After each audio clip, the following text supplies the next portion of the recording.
everyone, welcome back to Tales to Test Me for one last time for this season. We are on our last episode, episode 10. There are emotions, but I'm trying to control it because I have to go through this interview. But before that, I want to thank each one of you for staying gluing episode after episode with me to do this. I'm so overwhelmed and so grateful for you who've been faithful in watching this. Having said that, today's guest is somebody who is so dear to me. I am so glad I get to end this season with her. It's gonna be so special. Apart from being all good things to me, she is a cricketer, an Indian women's team cricketer too, like quote unquote, she is famous. But I guess for me, what got my attention about her was she is a pure girl, amazing worship leader, somebody who loves Jesus, unashamed about showing Jesus through her life. So I absolutely love that about her. She's very creative in the things that she does. So she's very good with social media. Let's put that also out there. So help me welcome Jemima Rodrigues. Hi. Hi Abby, how are you? I'm good, Jem. Okay. Firstly, thank you for such a nice introduction. That's very sweet of you. But I mean, I am not so used to getting so much tareef from people. But thank you so much. Very sweet of you. People put some tareef down here in the comment section for her if she wants it. But I tried to do a little to introduce you. But I would ask you, if you were to introduce yourself, how would you do that? खुद की तारीफ कैसे करूँ यार अभी मुँह से बेटा. Okay, so to keep it simple, firstly, my name is Jemima Rodrigues.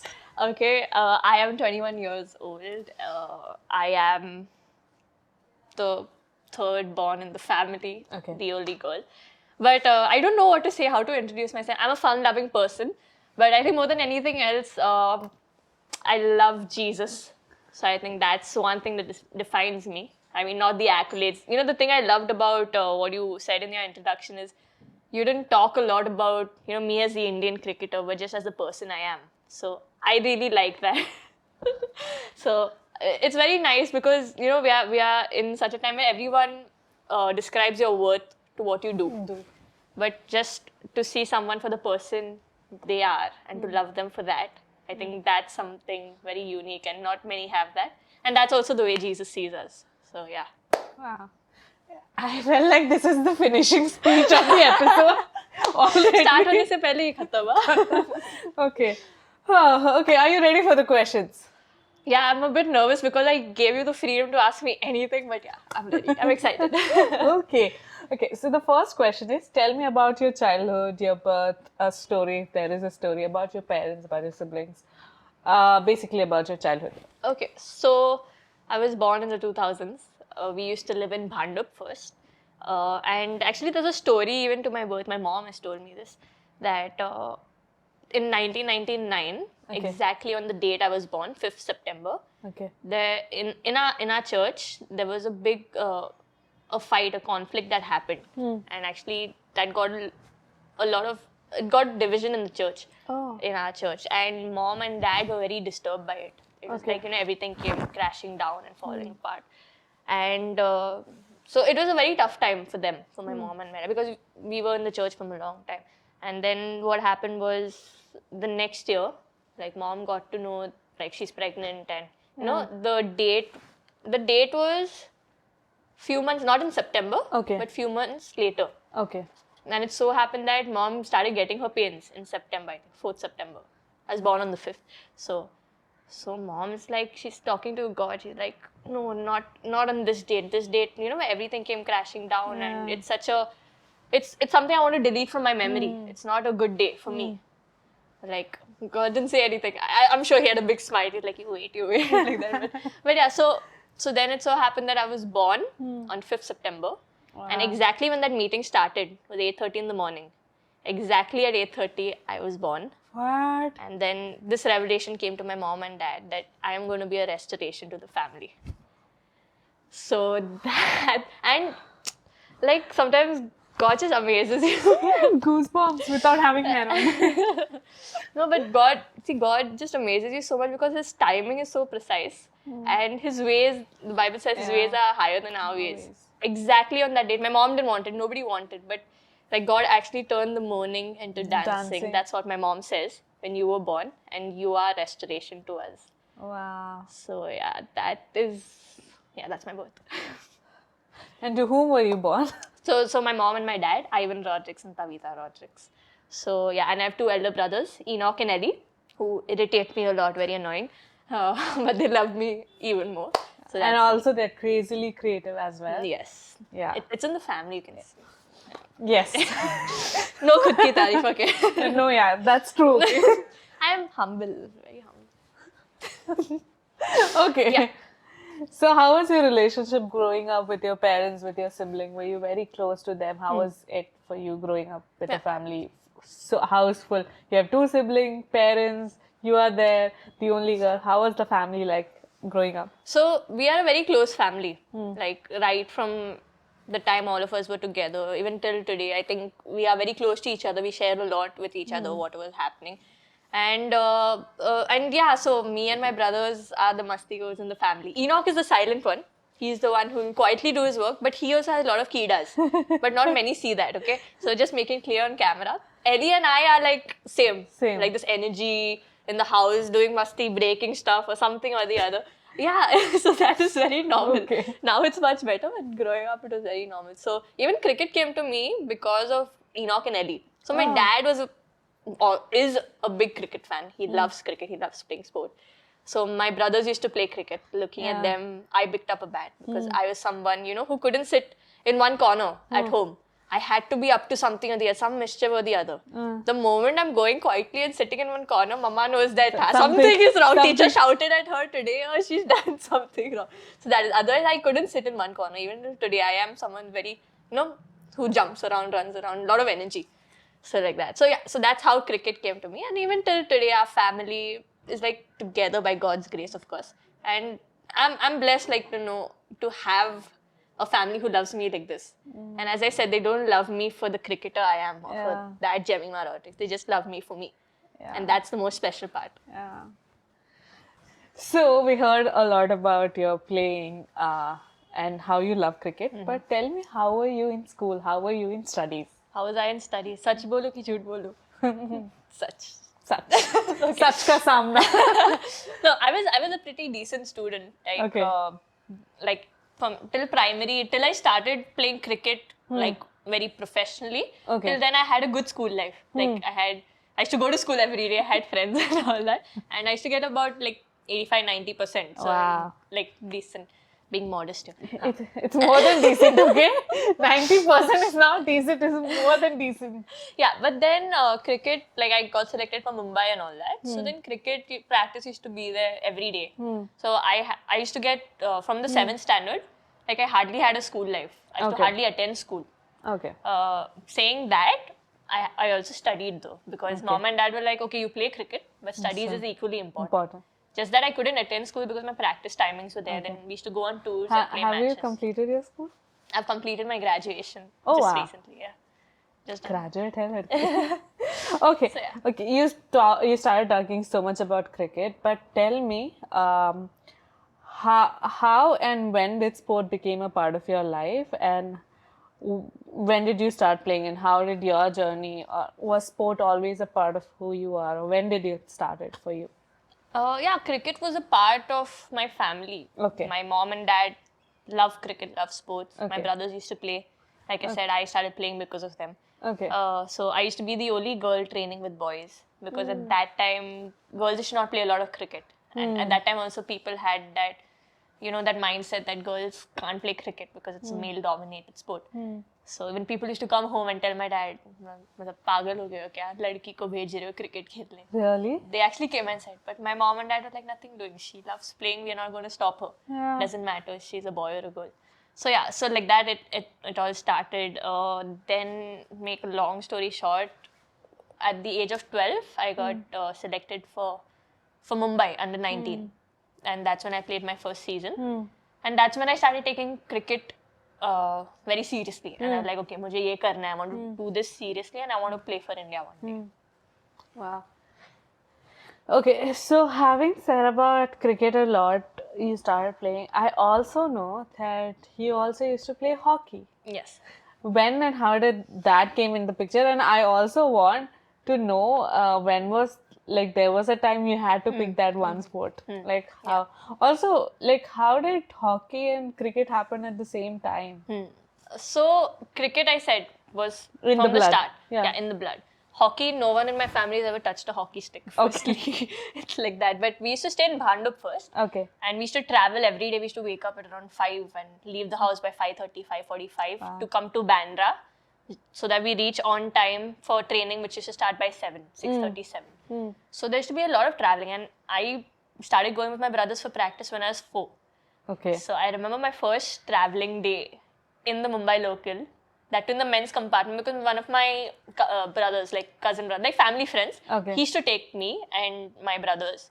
So I had to travel in the men's compartment. The first time I remembered, we caught that morning train, and I got squashed in that train. Firstly, everyone's so tall and I'm so tiny, okay? I was like trying to, make space so I can breathe, and Mumbai local trains are packed, and morning time means they have to travel for work.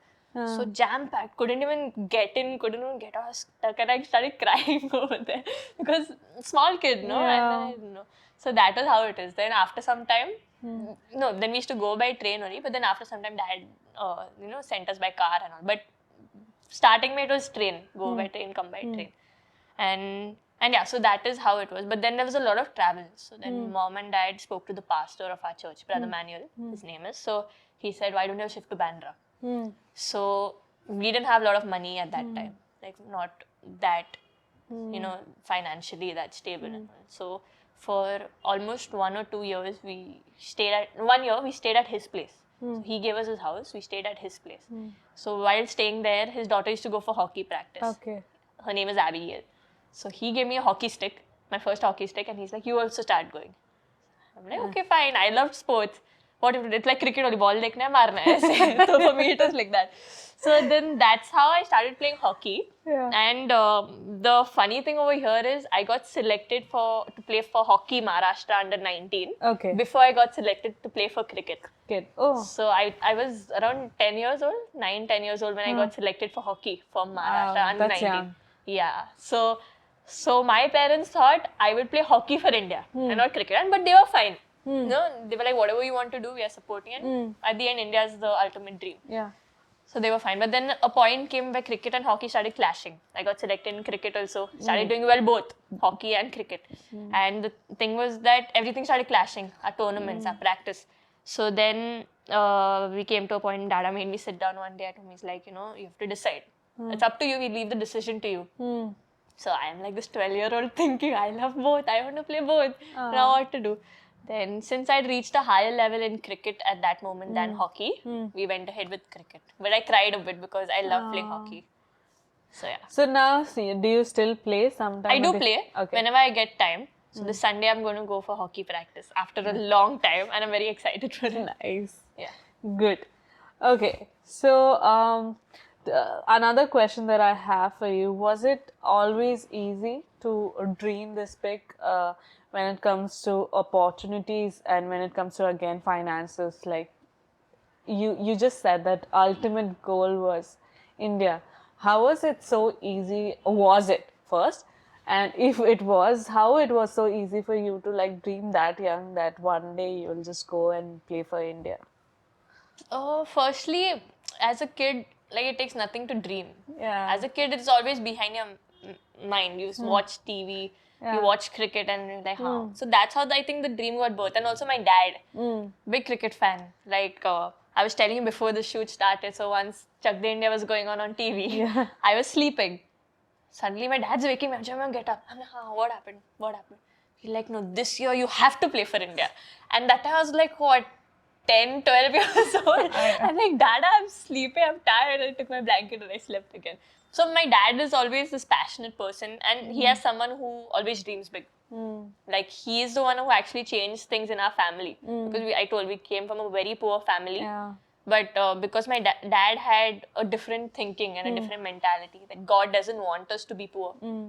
We are his kids, and any father would want to bless their kids and provide the best for their kids. So true. So my dad always had that mentality that, he's Jehovah Jireh, the Lord, your provider. And when he gives in abundance. Yeah. So that was always his mentality, and that came to us also through him. Like, not always by his words, but the way he did his work, his actions.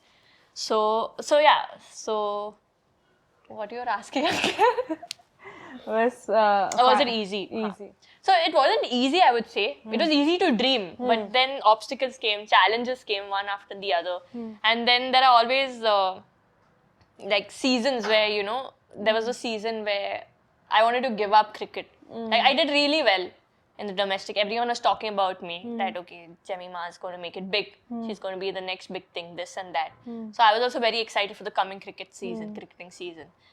And I went there and I had no schools at all. And I had just done my India under 19 camp. So everyone was like, oh, India under 19, she's played. I was like, how much? 14 years old or something that time. So then I was like, almost 50 games were there. I hardly scored 150 or 250, something like that. And that's very less. Like for a player of my standards, very less. So I was like, I think cricket's not for me. I think I'm going to give up. So it's not. But during that time, it was my mom and dad who always told me, for us, doesn't matter how much you score, you'll always be the best batter in our eyes. So I'm like, okay. So they kept pushing me. And also that time was when Jesus became even more real to me. I always knew Jesus.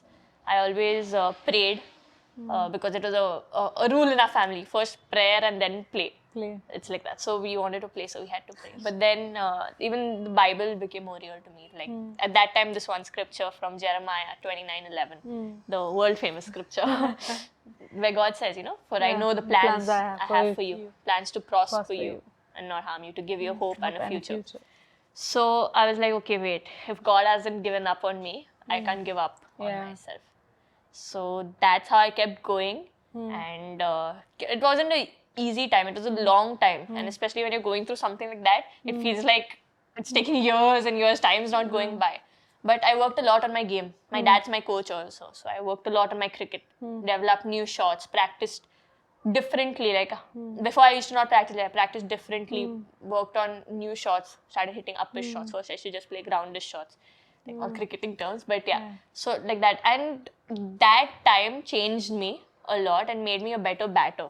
And if it wasn't for that season I had not scored, I wouldn't have worked on myself so much. So then after that, after working so hard, then I did camps and everything, and things just changed. The next season, I was the highest run scorer, the highest wicket taker, the highest average, the highest strike rate, the highest individual score in under 19s. And Mumbai had won the championship that year, and I was leading for the first time. Oh, wow. So that also, like, God lifted me up over there also, and things just changed. So there was always this time. It's never easy. Even as I said, financially we were very, like, not very poor, but not very rich also, I would say. So even I started playing and I started getting out to in-swing. So my dad used to first throw 300, 400 balls a day. Wow. And his hands used to hurt, but he should never tell me. Oh, he used to like... Yeah, take the ball and throw. Throw it. So that I do my batting every day. Oh my goodness. So that's how it was, like every single day, okay? So then it so happened I started getting, so dad was speaking to my mom, he didn't tell me, but he said, it's actually not Jemmy's fault. I've never taught her to play in swing, so how do I expect her to go and play? So he took a loan at that time and he bought a bowling machine. And that bowling machine cost around 1,20,000 or something. What? But he just took it by faith, like I need to do this at that time. So he took it, and there are settings, so you can do in swing, out swing. So it's actually like a bowler bowling with that pace and this thing. So yeah, it was never easy, but I think behind our mind we always we knew that God put it on our heart that I want to play for India, I want to make it big. So I think like that.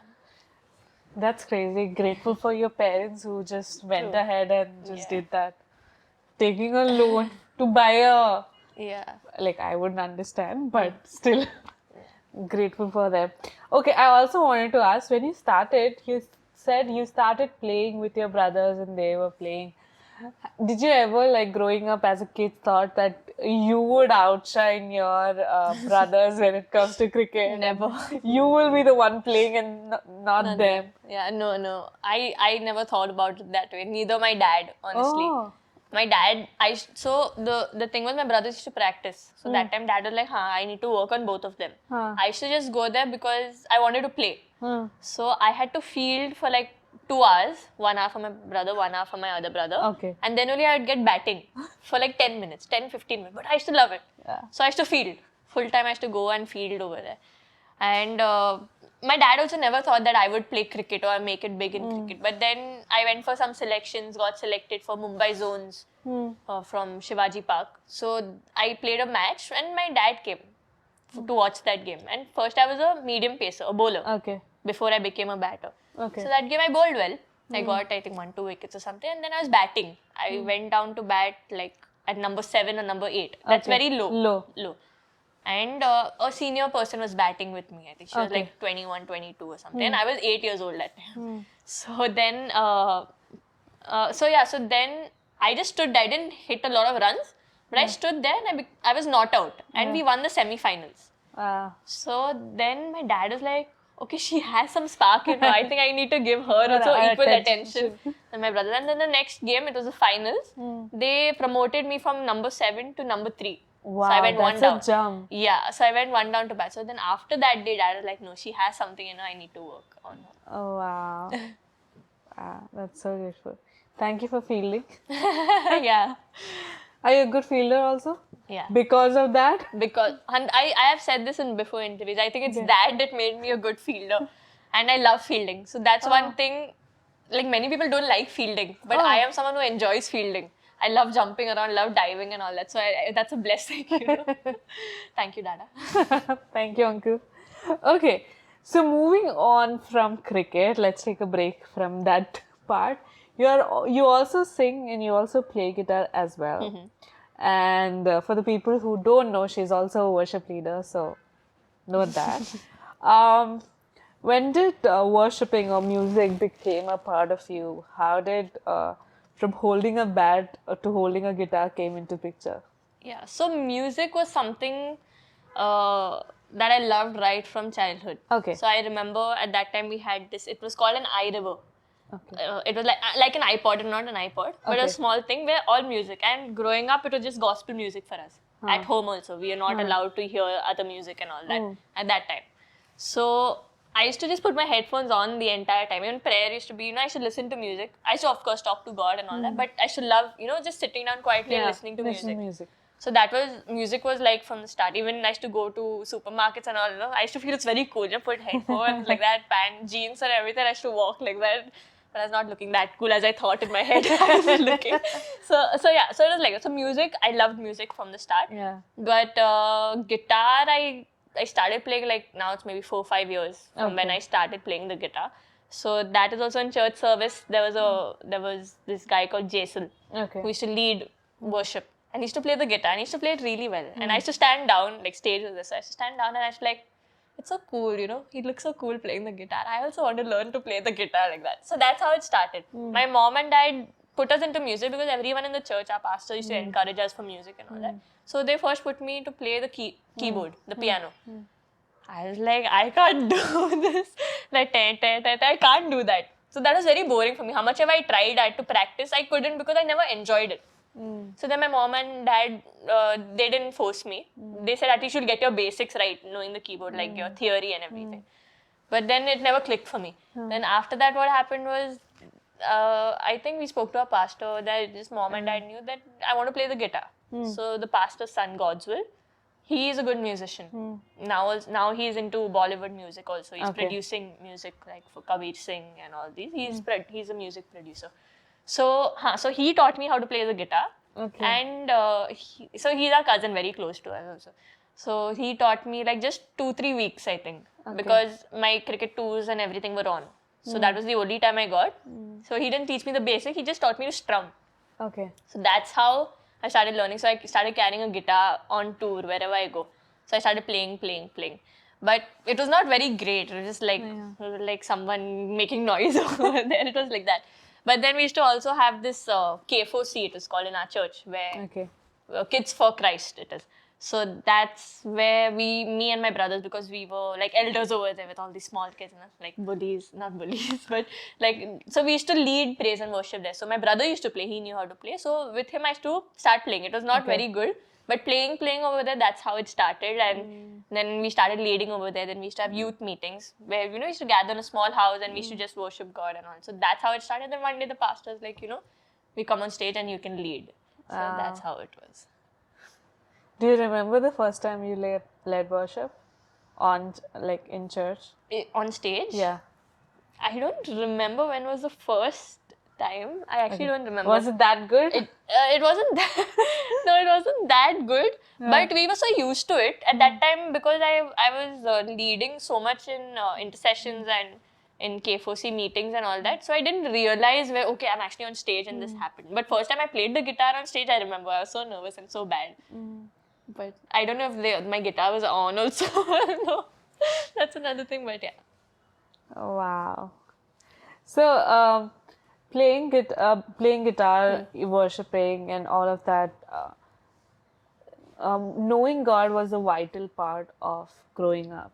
Even you said that growing up you could only hear the gospel music, and I believe that your parents made sure that game and everything is good, but you guys should be rooted in Christ. Yeah. Your parents played that initial role for you, but I would want to also know, what was that one time that Jesus became the part of who you are? Like you started intentionally growing, and your intimacy with God started growing.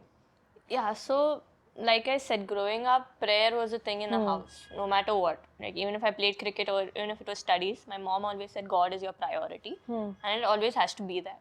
And they led by example. Yeah. So most of it came just watching them, watching my mom and dad pray. Like not even telling me, watching them pray, watching them wait on God for the smallest of things. Wow. Like not just going and just in a hurry, but even if it was like to get something, they used to ask God first. And then whenever they should come, first thing they should say, thank you, Jesus. Wow. So that's how it came into my system. So I always used to pray. Growing up, was a pray, talk to God and things like that. I don't remember the exact time where, actually Jesus became so real to me. Yeah. But I think it just happened on a In daily the past, basis. okay. Yeah. Like little by little, little by little, Yeah. little by little. And all of a sudden, like Jesus is actually the real thing. So it's never happened like Jesus has appeared in front of me. I've seen him, spoken to him. No, I think I'll be very nervous if that happens. But no, so it's always by faith. Yeah. And then somewhere you are convicted. I think it's that conviction. I remember, I think one of the games where, before the game, my dad was sitting with us and he said, God has made you a champion. His royal blood is flowing through your veins and you are a child of God. So when I went to bat over there, I was muttering these things under my lips because it's very, you get nervous and you don't know, you see all these, I always played I was the youngest wherever I played. So all these big bowlers coming and bowling. So I'm like, what to do? Like if I look at them, I'll get scared. So what I should say? I'm a child of the Most High God. His royal blood is flowing through my veins. And that became so into my system that I started doing well also. Like I started focusing on Jesus and I could always I knew Jesus was with me as I bat, with me as I bowl, with me on the ground. So that's how it got to me and I scored also. I think in that game I scored 50, the next game I scored 100. I'm like, okay, this thing works. This thing with some formula, but it more than it becoming a formula, I think Jesus became more real to me throughout the journey. So before every game I used to pray. If I'm nervous, I would ask Jesus, today I'm nervous, can you help me? Because there I have no one, I have no dada, no mama, I'm alone on the ground over there facing the bowlers. So even till today it's like that. But there have been many instances where, Jesus has become all the more real to me. And I've known him. So I think more than people forcing me or telling me who God is, I think for me it was that conviction that I got on the inside that okay, God made himself real to me. And there is a God, there is Jesus. Yes. Who's not just in the Bible, not just in church, but he's actually a person. He's like my best friend. And I can talk to him about anything. Wow, that's so beautiful. Thank you for sharing that. That was so wonderfully put. Thank you. Okay, so my next question would be, how did the journey to playing for India look like? How was your first match and how was the journey like from playing for Mumbai, opening up? how did India happen?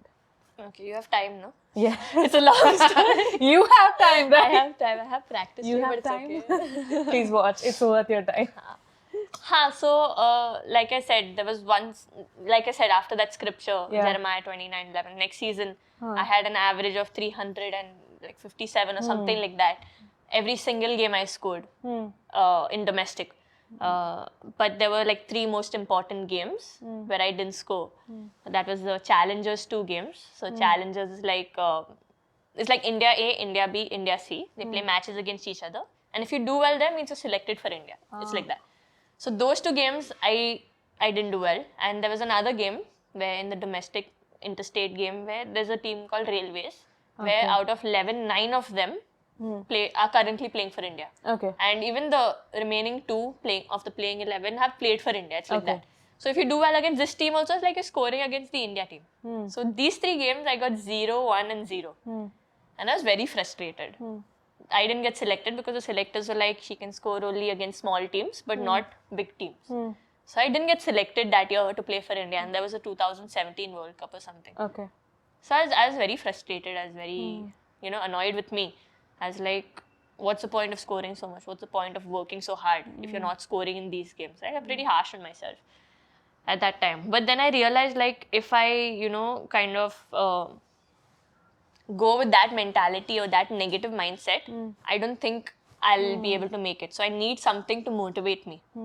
So I was reading one book, and in a book, it was a spiritual book only, and in that book it said, to keep something in front of you that reminds you of your dream. Okay.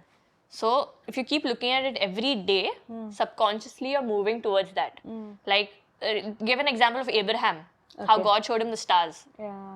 So every time it took him a lot of time to get his first son. Yeah. But every time he went out and he looked at the stars, it was God reminding him that he's going to get a son. And not just a son, he's going to be the father of nations. Like that.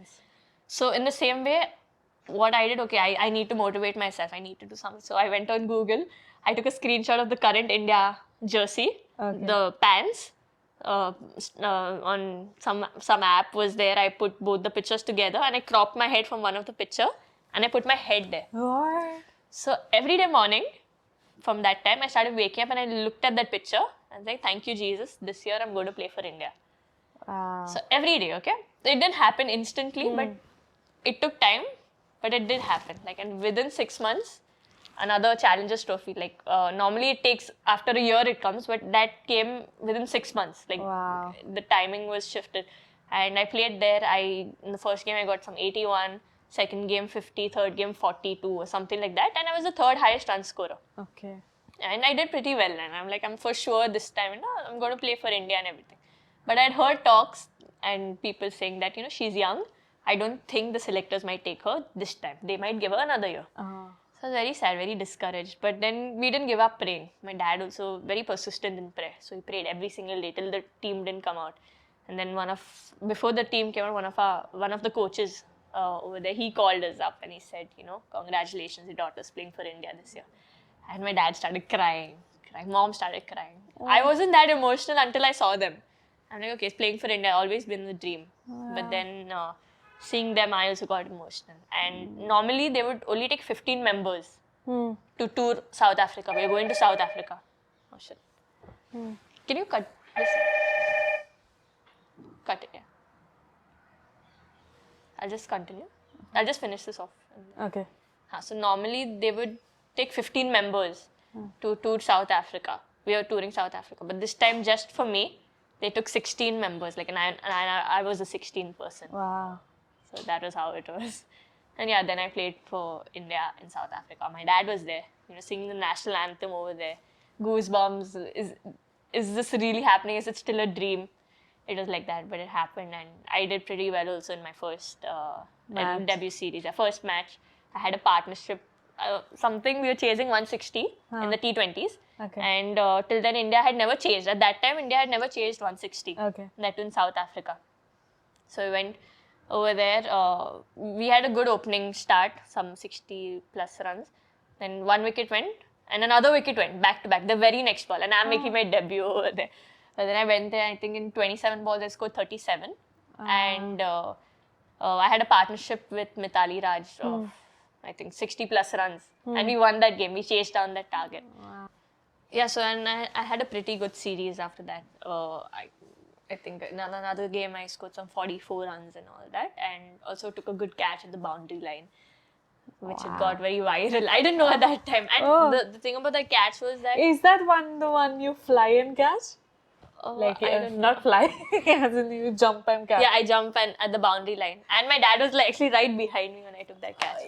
Like, फिर वो ball फेंका, वो वाला, I have seen that. Yeah, that one. So then a lot of highlight. Highlight हो गया था तब. So it was a good series for me. Oh wow.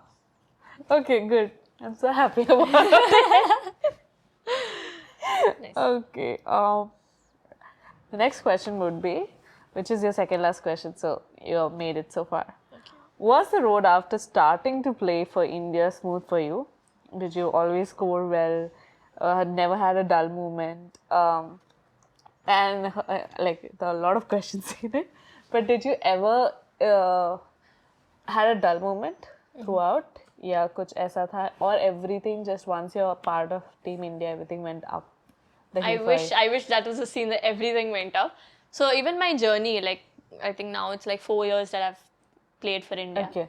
It's never been like smooth. It's been ups and downs, ups and downs. So there was this one Asia Cup where, you know, just the previous tournament before that, against Australia, I had scored my first 50. And I think I became the youngest Indian and the second or third youngest in the world to score a 50. Okay. And that too, it was against Australia, one of the best teams. And then the next tournament came the Asia Cup. So here you play teams in Asia, of course, like Thailand and Malaysia and Bangladesh, Pakistan, and all these people. Okay. And I was kept out for that. So I didn't get to play even a single game. And I felt very rejected, very bad. Till then, even in the Mumbai team or anywhere, like, I never sat out. I've always been a part, and that was like the first time it happened to me. And I was like, okay, I think I'm not good enough. You know, all these doubts started coming, like, no, I don't think I'm fit for international cricket. And all this. And it was very tough because, you know, how it feels like when someone doesn't select you. Yeah. It hurts. And as a young girl, it hurt me a lot. And that was a very tough time for me. So I came back home. Then I was not in a good headspace at that time.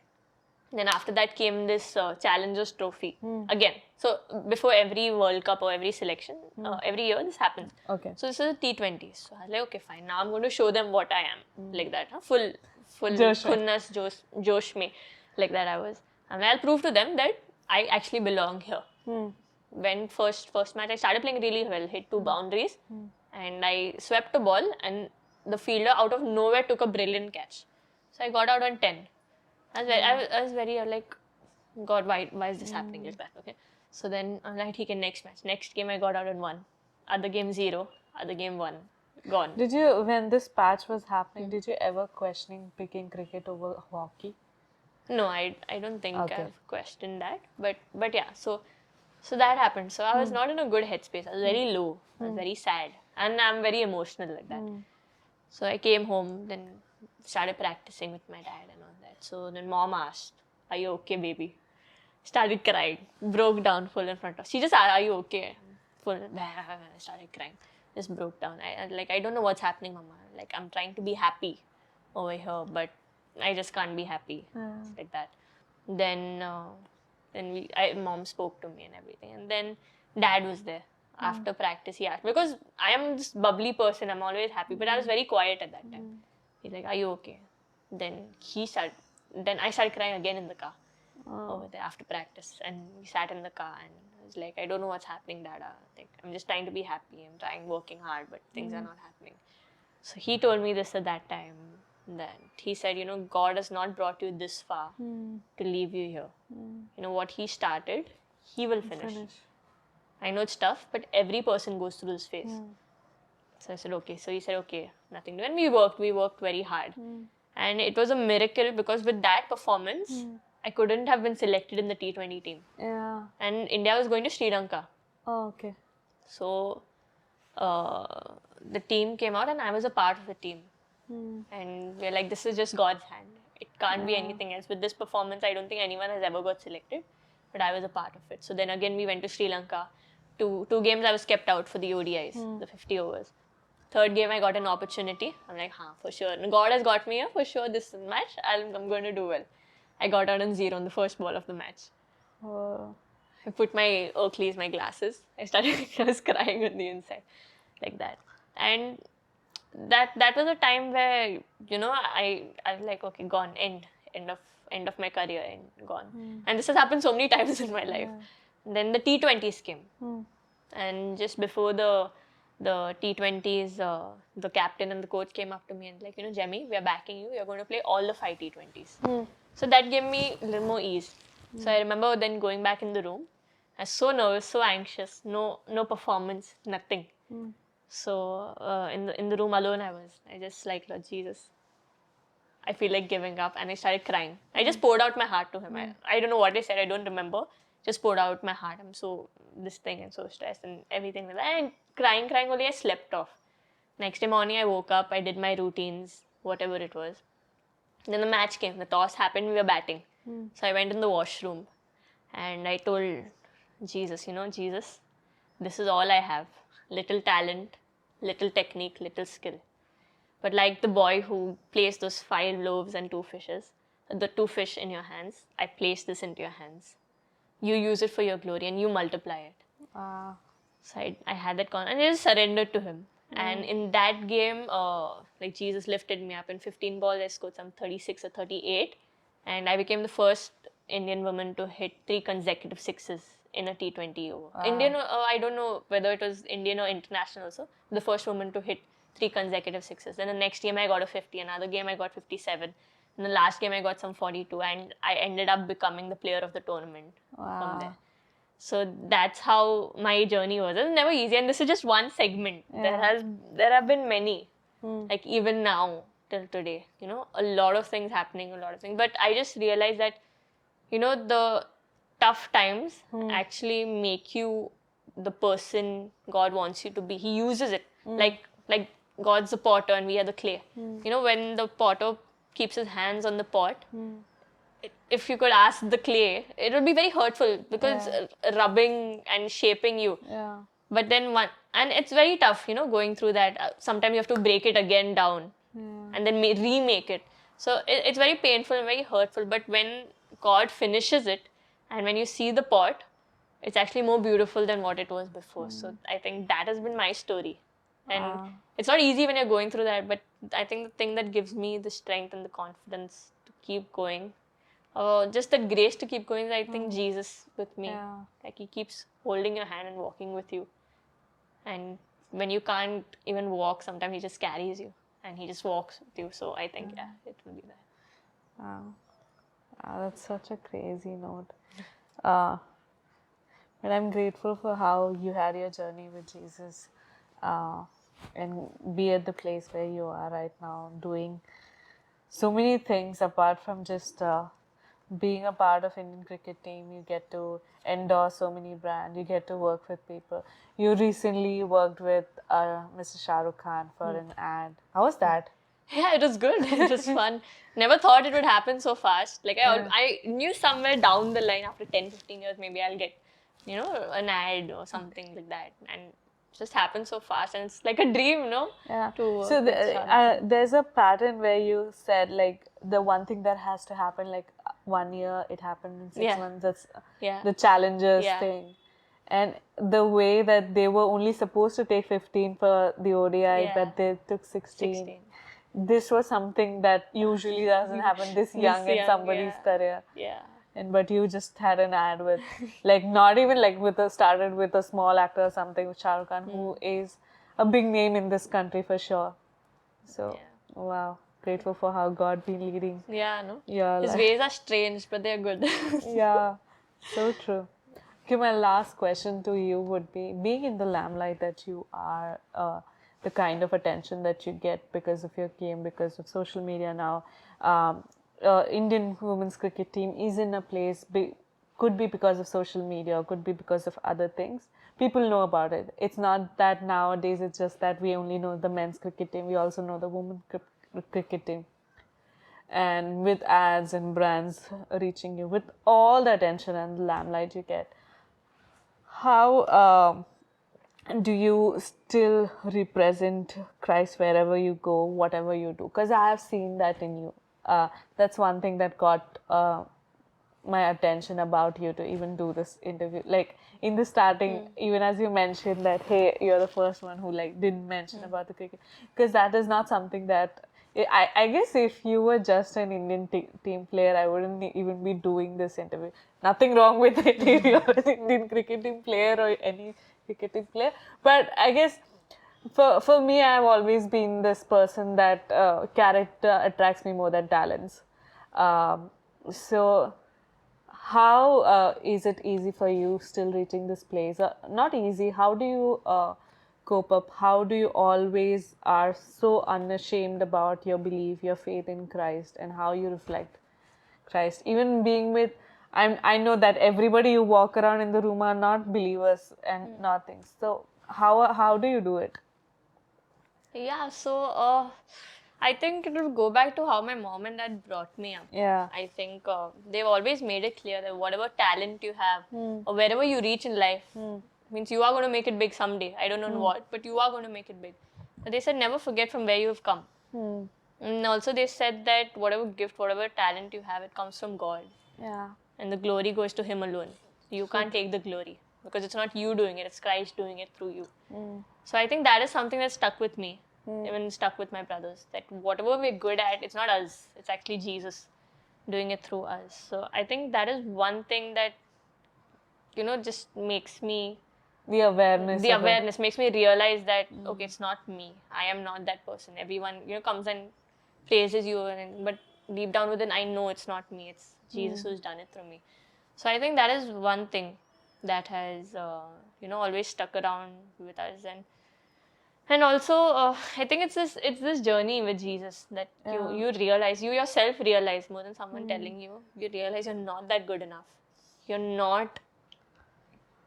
Yeah, I have nothing in me, and to go out there and to score and do these things, I have experienced it many times.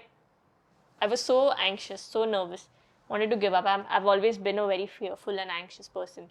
Like even in school, I remember there was this time where we had gone for a family trip, a family picnic, and my cousin, right in front of my eyes, she passed away in a swimming pool. So then I always used to be a fearful and anxious person, but after that happened, I got very insecure. Even I couldn't sit in a classroom full of people. Like I had to, what do you say? I needed my mom to be there everywhere. I used to start crying at every point. Like I couldn't sit there. So my mom used to, get her laptop and everything, sit right outside the class, and I used to look there, mom's there, it's fine. But it was a very tough time. Like my parents also didn't know what's going to happen with me. They were like, well, she can't even stand in front of 10 people. What is she going to do in life or anything like that? But they just kept praying. They kept moving forward, I think. And I think in all these moments where these times actually reveal Jesus to you. And I would say if it wasn't for these tough times, or if it wasn't for my fears and my anxieties, I don't think I would have gotten to know Jesus the way I know Him today. And in these moments, He's revealed Himself to me, like as a best friend, as someone who loves me, not for what I do, but just for me. And no matter what, whether I score today, I don't score today, He's going to love me the same and see me the same. So I think it's all these things, and there are a lot of incidents that have happened in my life, a lot of times where things are not going my way, and then I get mad at God. I'm like, Jesus, you love me, then why is all these things happening? I mean, it shouldn't happen, no? The Christian life should be easy. I'm seeing other people who don't believe in you, but they are getting all the achievements or whatever they want, their dreams are coming. Why with me? So, these are the kind of real questions you have. But I think it's just a journey with Him. And each and every time He reveals something different to you. And something that, I don't know how to explain it, honestly. I wish I could actually explain it, but I would just, like, even for people watching, I would just tell him to ask Jesus to be more real to you. And it's unique with every person, the way He reveals Himself according to their personality. So yeah, if it was not for Him, then I wouldn't be here where I am today. And that's the story of my life, and I think he's given me the grace and the confidence even to be open about it, because I don't want to hide the most important thing about my life. Not a thing, but like, it is my life, and I don't want to hide it from the world. Why should I hide it? It's made me who I am today. So that's why even on social media, wherever I am, and people ask me, I say it like, I believe in Jesus. He's been real to me. And it's not something that someone has told me. Yes, my mom and dad have always said, but something I'm very convicted about, and that's why I speak it. Yeah. I just don't do it for the sake of doing it. Yeah, it's not religion for you, it's a relationship. Yeah, it's a relationship, exactly. Yeah. And it's beautiful, when it happens. I can't explain it, but I think you also know how it is to have a relationship with the most important person in the world, but actually, stoops down to walk with you every single day, who holds your hand, who, hugs you when you're low, or when you're crying, or just with you every single moment. And he said he'll never leave you, forsake you. And he's always listening. He's always listening. He doesn't have to listen, but he wants to listen. He wants to love you. So yeah, makes a difference. Wow. That's well put. Thank you for being who you are, being the unashamed self of you representing Christ.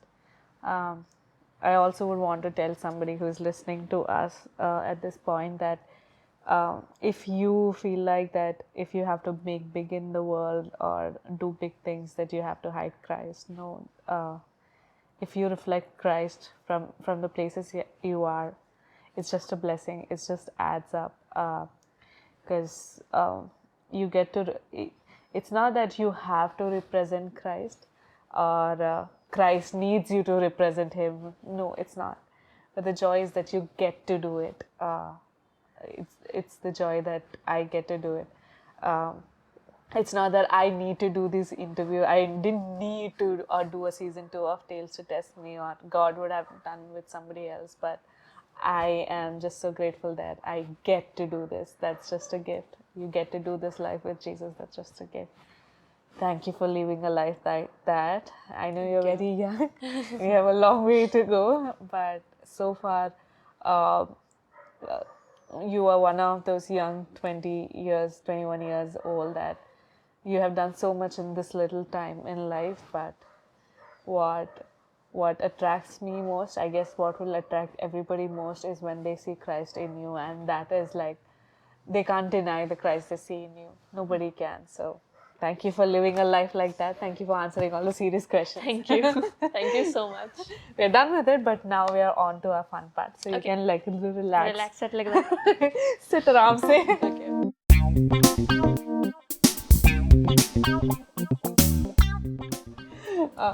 Because you have sat in that posture for the whole interview. I know, I've been working on my posture from a long time, so interview mein to karna padega. Okay. Otherwise, Okay. No. Hey, sit, man. Normally sit. Okay. So we have rapid fire questions. You know what it is.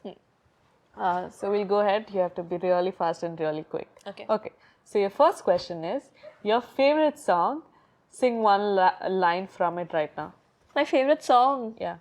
That's very tough because it depends on my mood. Okay. Right now, I favorite think song. it'll be Good Father. Sing one line. You're a good father. That's who you are. That's who you are. That's who you are. And I'm loved by you. That's who I am. That's who I am. Yeah. Okay. So you have second question would be, tell me one good thing about each of your brother Eli and Enoch and Eli both. One good thing. So I'll start with Enoch. Okay. Enoch, the thing I love about him the most is he's this overprotective brother when it comes to me. Like, sometimes I feel like Dada's coming. I'm like, okay, Dada, keep quiet. It's like that. No, but when it comes to me, he's always been very overprotective, very caring and very loving. And he'll always protect me from whatever it is. So I think that's the thing I love about Enoch. About Ellie is that he's a very hardworking person. Okay. Whether he's into music and stuff like that, whether it's his music or whatever he does. So I think that's the quality. Like, he's so good at what he does. But a lot of people don't know that he's put in hours and hours of effort and hard work, which nobody has seen. And that's why he's so good. It's not just his talent, but also that hard work. So I would say, And also Ellie is someone who, just loves people also. he cares for people genuinely. Yeah. Like even in church, like there are people who lift the speakers and the cables. You know, he goes out of the way to speak to them. He'll help them, or he'll, you know, ask, like, talk to them, ask them their name and everything like that. So that is one thing I really loved about Ellie, and I think that is one thing I've picked up from him. You know, wherever you go, ask people their names and, you know, just care about them and show them that you genuinely mean it. So yeah. Ah, grateful for you, Ellie. I know. Okay. If you have to, next question is, if you have to sum up your journey in a hashtag, what would it be? Well, that is the hashtag. The ups and downs of Jemmy's life. Okay. Okay, next question. Have you ever been bullied in school? Nah. Okay. I would bully people. No, I wouldn't. I wouldn't. Okay. I believe that is true. No. Okay. Next question. What is your way of spending time with Jesus? Is there a way that, like, intentionally you do? Okay. So, throughout the day, I keep talking to him. Like, I would talk to him like a best friend. Or, like, not as God or Jesus. Like, as I would talk to you. Yeah. If we would go for a coffee or something, which you don't drink coffee. But if you would go, so like that, I would talk to him. And also, I have my quiet time of prayer. Nice. Every day. Okay, you have to pick either or. Okay? It's the same thing. Okay, solo trip or trip with friends? Trip with friends. Really? I need people. Oh, wow. So you're a people person. Next question is your reaction on knowing that you're the next Indian team captain. My reaction. Yeah. So I tell you that Jemima Rodrigues, you're the next Indian cricket team captain. I mean, it is a dream. I don't know how to react to it. But like, I would be very emotional, but I wouldn't show it a lot. But like, it's kind of a dream, so yeah. Okay. We'll pray about that. Yeah. Okay, next question would be your favorite Bible verse. My favorite Bible verse. So at the moment, it would be. I'm not good with verses and the numbers, but it says, I think 2 Corinthians 4:9. I think. So we're not giving up. How could we? Even though on the outside, it often looks like things are falling apart on us. On the inside, where God is making new life, not a day goes by without the unfolding of His grace. So then it goes on to say, like, these hard times are small potatoes compared to the coming good times, the lavish celebration prepared for us. There's far more here than what meets the eye. So I don't know the verse and scripture whether I got it right, but this is my favorite. verse is right. Okay. But this is not the NKJV version. Yeah, this is the message translation. Message translation. The people are like, potatoes. Okay. Okay, so next, it's something that you need a little movement for. Okay. Okay, so you can leave your posture. Okay, fine. Okay, tell me 3 worship postures that you do while you worship. 3 worship postures. Oh, so one is this is how I'm very comfortable. So I like to get a comfortable and just close my eyes and just sit. So one is like receiving.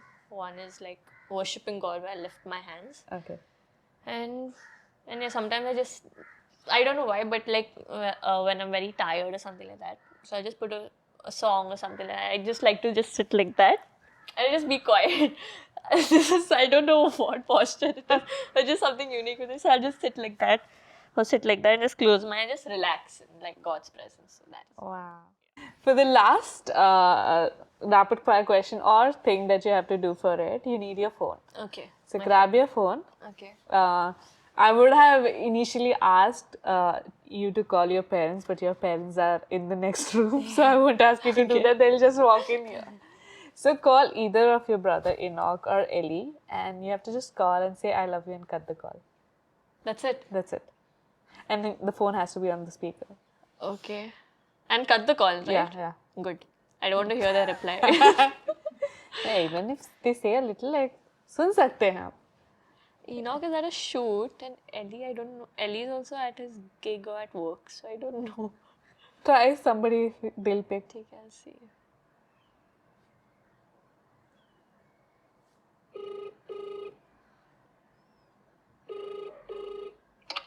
Hello. Yeah, I love you. Bye. He laughs.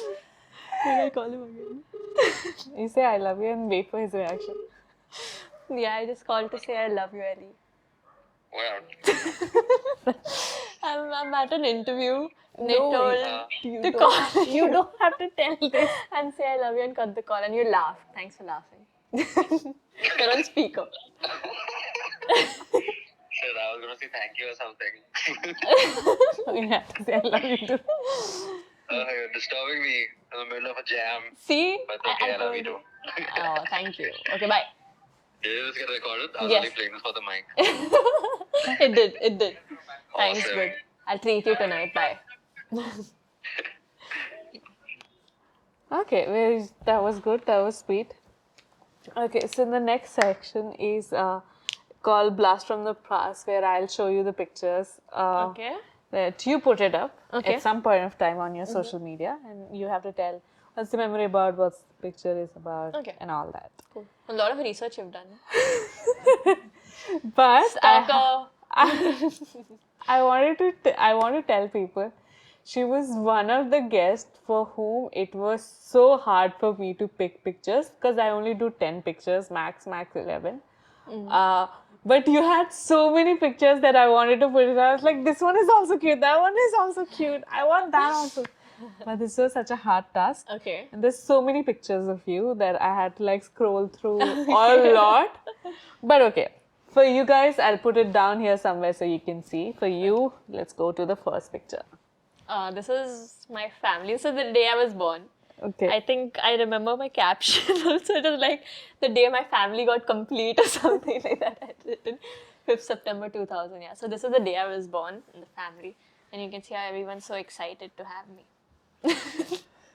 Look at you, brother. Yeah. Everyone looks damn cute. Yeah. Mom and dad. Okay, we'll move on to the next picture. Tell me about this. I think this was during Christmas. Okay, that's why you're wearing red. Yeah, that's why I'm wearing red. And this was my favorite dress at that time. One of the favorite dresses I had. I don't know what I don't know the story behind this, what Enoch and Ellie are doing. I don't know what they're looking at, but I am always ready for a picture. You can see that. The camera is on and she's facing it. You have your own I camera. have my own camera there, yeah. Okay, moving on to next one. So this, we had gone for a tour to Israel, Okay. Italy and Rome, I think. So I think this was in Italy, where we got like how Bandra mein linking road rehta na, like that we found one place even in Italy. So Hare wow, lovely, let's go. So we were doing time pass, roaming around, and we saw this I don't know what is it, call it a dress or a shawl or what is it. Okay. So then I think my brother just made me put it and click a picture. It looks like it was something and your head is just popping out. How old were you here? Do you I remember? was 8, Okay. 8, 9. Okay. Moving on to the next one. Tell me about this. Yeah, so this is I told you, right, the first time I led Mumbai and we won the championship. This was in Ranchi Okay. and MS Dhoni had come that day for practice or something. And this happens to be on Christmas, 25th December. Oh. Yes, exactly. So we played a game and I think we were chasing 180 or something. I had scored some 87 not out or something. We won the game and it was a long journey, but we ended up winning, and to make it even more better, MS Dhoni gave me the award. So it's special. Oh, so nice. How old you are? 16, 17? 16, 17, yeah. Okay. Moving on to the next one. Tell me about this. So this was my debut in South Africa. A very special moment for me. And this is Harmanpreet Kaur. And you can see all these people behind Smriti, Shikha Pandey, Trupti ma'am also. So they are all so proud. It's like they're smiling so much as if they are my parents, so proud of her daughter. But yeah, this is a very special moment. And yeah, receiving my India cap. I think 13th Feb it was. Oh, wow. 2018, yeah. So after this, you wore your blue jerseys. And... Yeah. Nice. First time I walked on the field in national cricket. It sounds like first time I walked on the ramp. So nice. Okay, moving on to the next one. Tell me about this. Casually chilling with Sachin. Yeah. so this was at MIG, Okay. where Sachin sir was coming that day. And my coach, Prashant Shetty, even my dad's my coach, but also Prashant sir is also the one who helps me.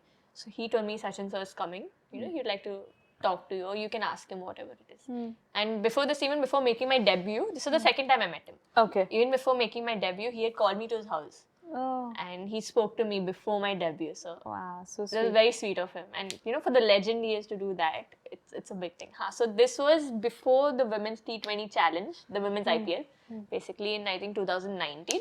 Okay.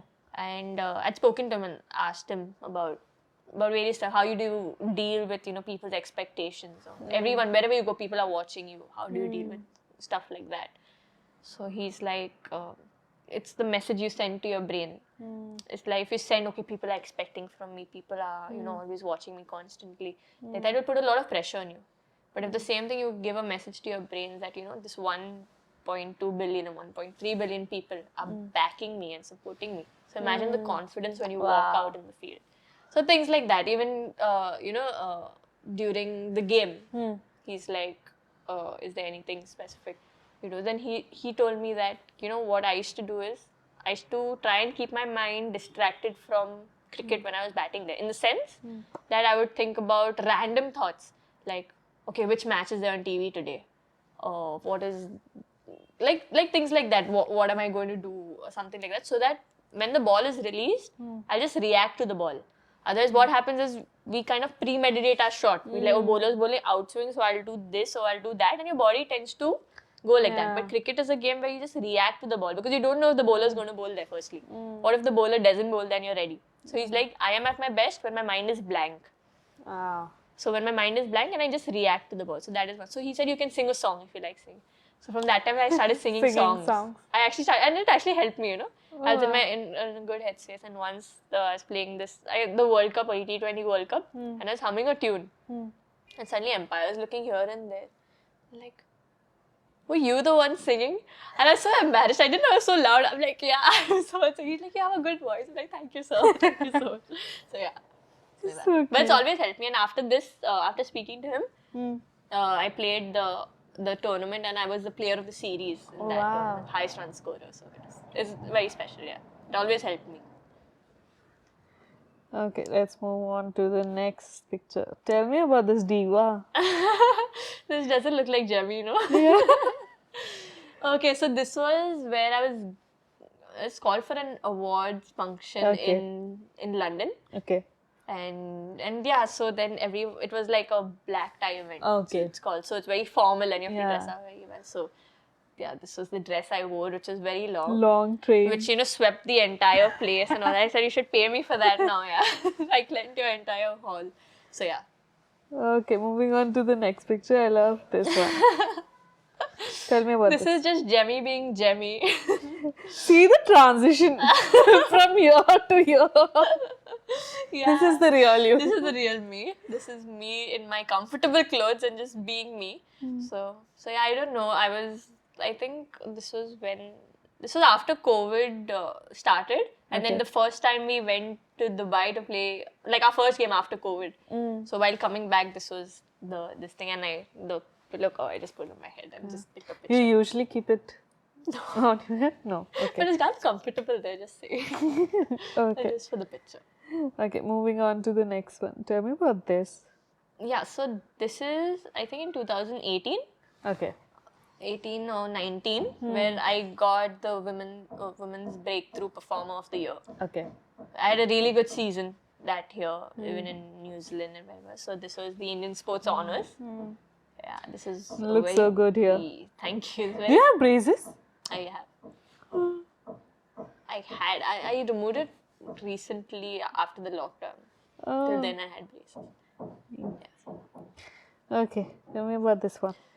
So this was the 100, which I recently played in UK, and this is a very special tournament for me because just before that I was in the UK and I'd not done pretty well.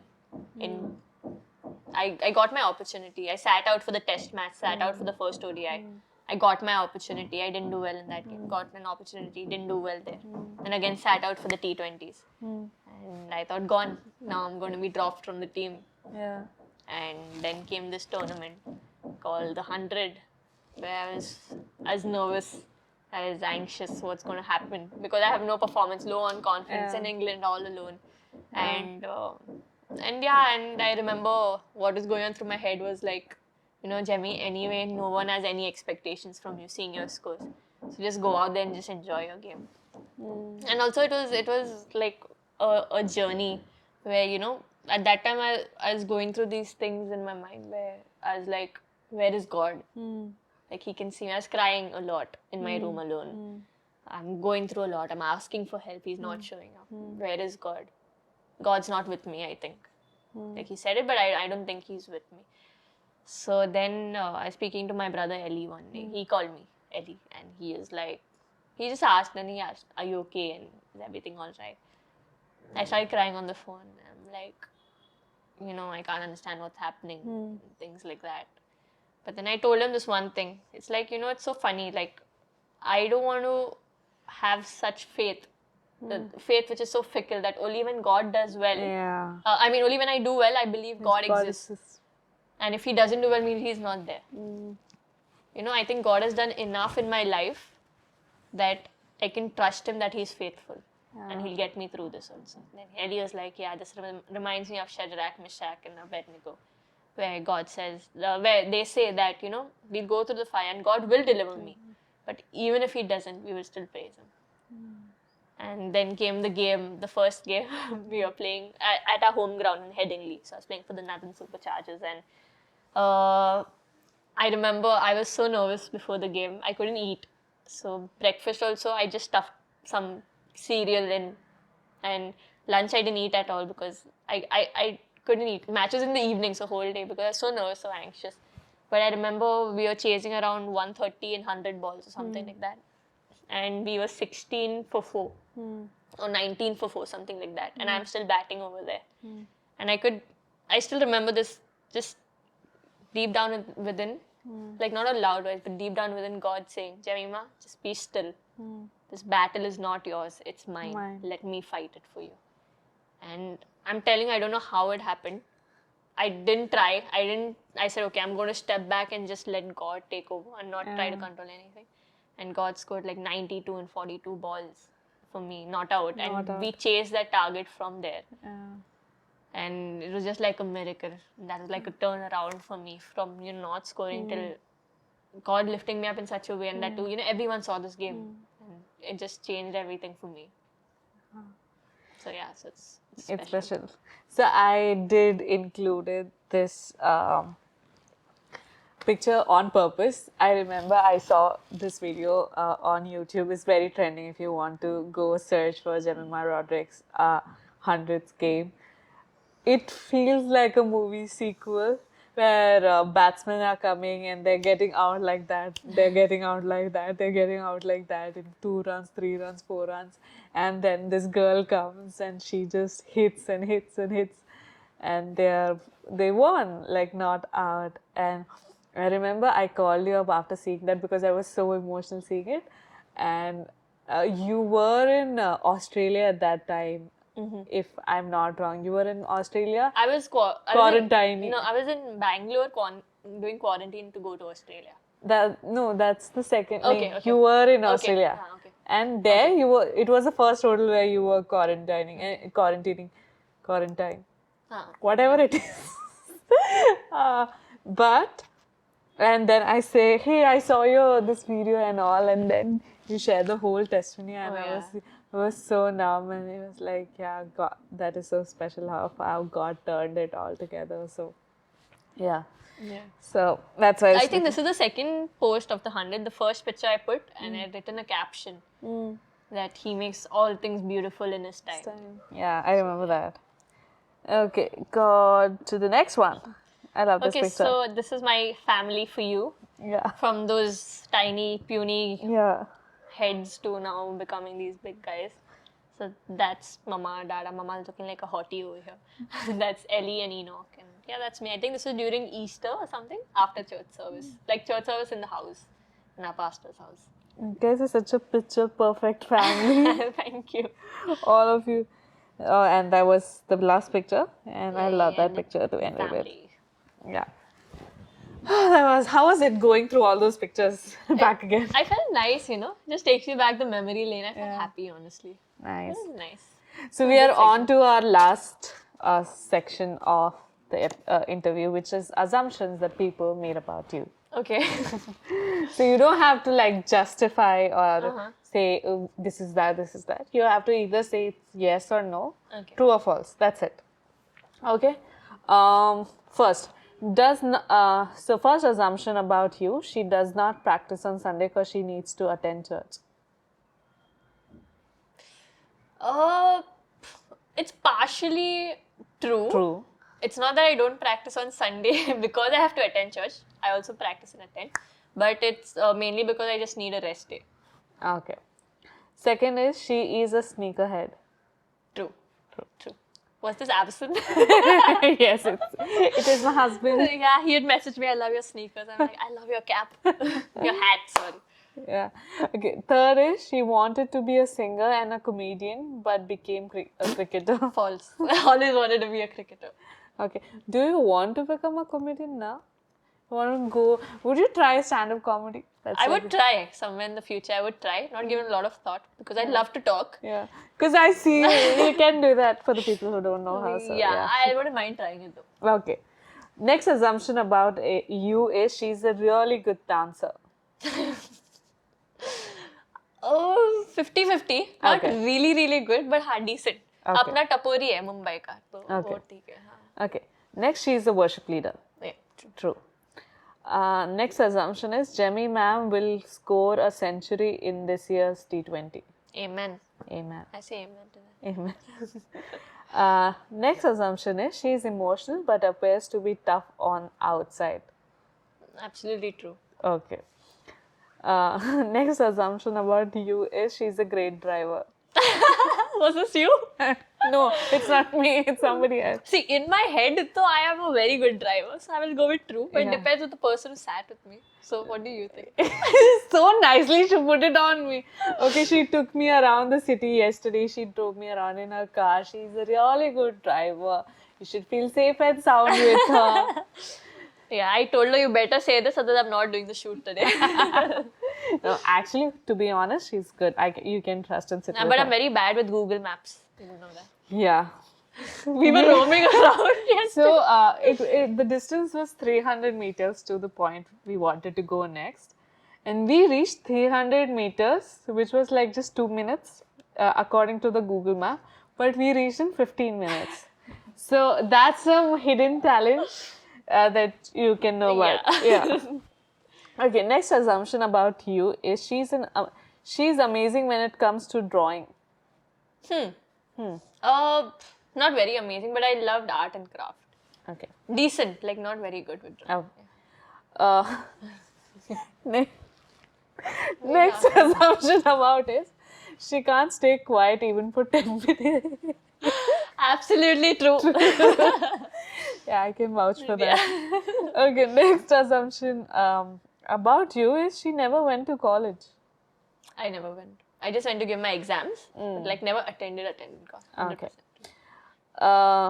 So the last assumption about you is she always pranks others. You're a prankster.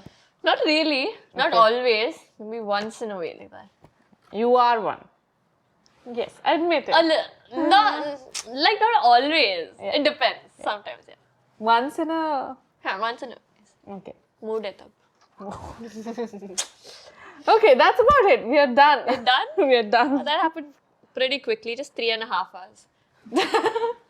Yeah, thank you. If you watched it so far, thank you so much for staying. But this was so much fun. Thank you for being so real and raw and sharing all that you did. I take back so much from this interview, so much from the journey you did so far.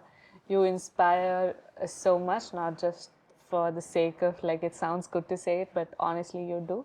So thank you for doing what all you do. Thank you for saying a yes and being a part of being my season final guest on Tales to Test Me Season 2. I think I couldn't have ended it better with anybody else than you. So Thank you so much. Thank you for saying yes. Anything you want to say before we end?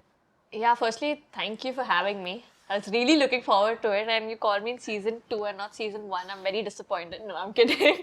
I am kidding. No, but honestly, the work you're doing, firstly, I would say it's very genuine. It's not for, show or for publicity. And that's the thing I like about Tales to Testimony. It's genuine. You want to know the real story of the person and the heart behind what they do and how they get to where they are. So, firstly, thank you for doing that. And also, you're a really good host, a really kind-hearted person, and you have a beautiful smile. So, thank you so much. No, don't cry. I predicted someone's going to cry. I'm not gonna cry, but thank you once again. Hey, we are done.